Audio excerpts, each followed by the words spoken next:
You see, all of these things are pointing us forward to the promises of Christ.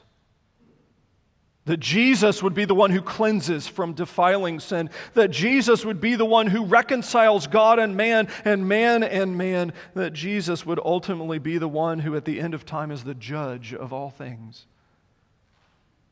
And in Him, if you're in Christ, you will be judged and found innocent.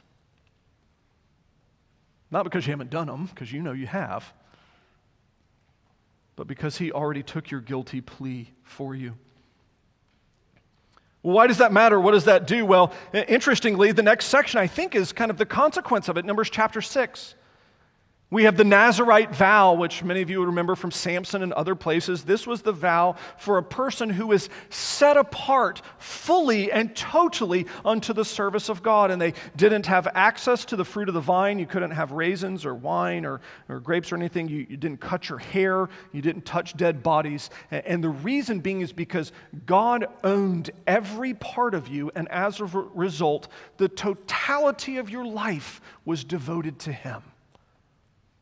And I do think it's interesting that the Nazirite vow is presented kind of just after 3 cases of God resolving sin. God deals with defiling sin. God deals with transgressive sin. God deals with secret sin. And oh yeah, what's the consequence? Well, the way that God resolves it, you can be fully devoted unto Him. In fact, actually, that might be a good application for us to think about even as we go to the table here in just a moment. You see, when the Lord sits down to have fellowship with His people, it's not because we don't sin. He knows them. It's because we are forgiven in Christ. Our only hope is in Christ.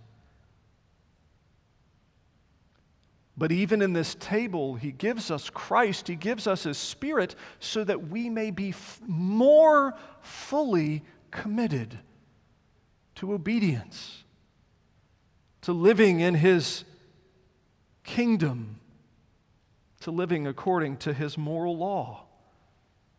Again, not because we're any better of Christians when we do, but because we love Him and we want to make Him happy.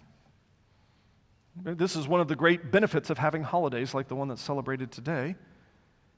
When we have Mother's Day or Father's Day or Grandparents' Day or whatever day, it gives us an opportunity to kind of set aside and think, I'm not doing these things for mom or dad or grandparents or whoever else because I have to. I'm doing them because I love them.